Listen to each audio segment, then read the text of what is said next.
Julie, come on up here. You know, this is a sad day, but it brings back an incredible amount of good memories. Today, America and the world, in my view, lost a remarkable leader. He was a statesman and humanitarian. And Jill and I lost a dear friend. I've been hanging out with Jimmy Carter for over 50 years, it dawned on me. And I had countless conversations with him over those years. I always would be proud to say that he used to kid me about it, that I was the first national figure to endorse him in 1976 when he ran for president. There was an overwhelming reason for it, his character. What I find extraordinary about Jimmy Carter, though, is that millions of people all around the world, all over the world, feel they lost a friend as well, even though they never met him. And that's because Jimmy Carter lived a life measured not by words, but by his deeds. Just look at his life's work. He worked to eradicate disease, not at home, not just at home, but around the world. He forged peace, advanced civil rights, human rights, promoted free and fair elections around the world. He built housing and homeless for the homeless with his own hands. And his compassion and moral clarity lifted people up and changed lives and saved lives all over the globe. Jimmy Carter was just as courageous in his battle against cancer as he was in everything in his life. Cancer was a common bond between our two families, as with many other families. And our son Bo died. When he died, Jimmy and Rosalind were there to help us heal. Jimmy knew the ravage of the disease too well. He lost his father, his brother, his sisters to this terrible disease. So when Jimmy was diagnosed, we did our best to comfort him.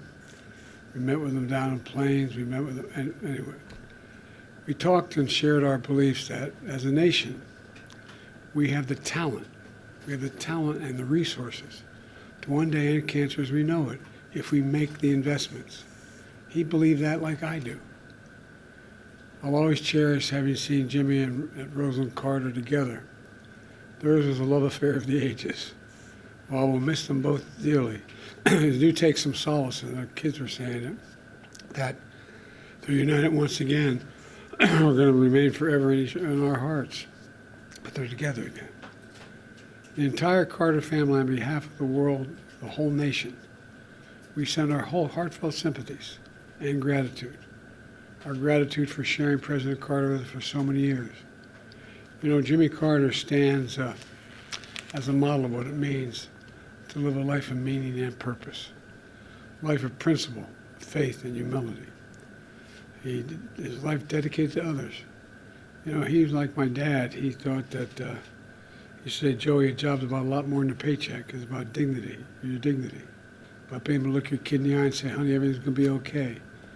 He believed, as I do, and many as you do, that that's absolutely possible. It's within our grasp to do that. It's not that hard. In his life, he served the nation in the Navy. He led the state of Georgia. He became president and a beloved statesman all over the world.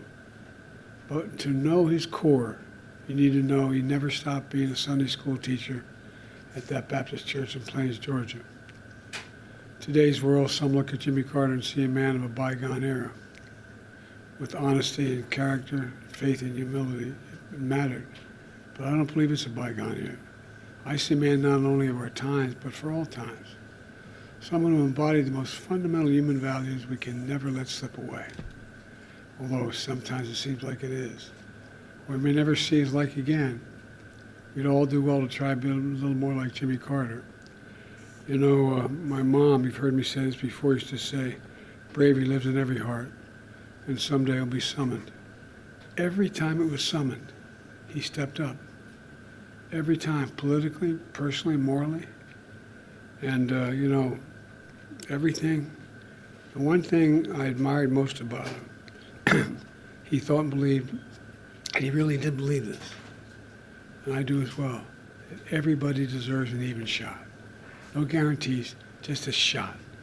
Everybody deserves a shot. And, you know, he gave an awful lot of people a chance. So, as I said, I was an admirer. I consider myself a friend. Kept in touch with him, and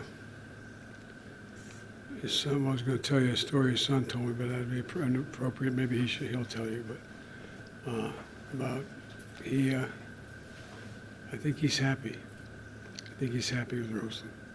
So. Mr. President, as you think about your post-presidency, is there anything about Jimmy Carter's time after leaving office that inspires you for the years ahead?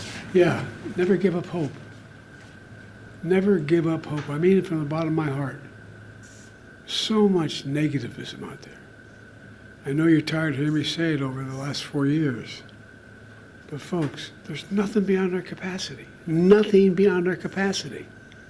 If we do it together. And I mean it. I mean it. And he believed it. Sir, what is your fondest memory of Jimmy Carter? I have a number of them. I guess maybe my fondest memory of Jimmy Carter was when he grabbed me by the arm and said, I need you to help me in my campaign. And I said, I've only been around a couple of years, Mr. Governor. He said, no, it'll make a difference. I said, I'm not sure it will. He said, no, it will. When I endorsed him for president, I told him why I was endorsing him, and that it was not only his policies, but his character, his decency, the honor he communicated to everyone. And but he was also very, very, he and Roseland were very kind to Jill and me when we lost our son, Bo. They were there for us.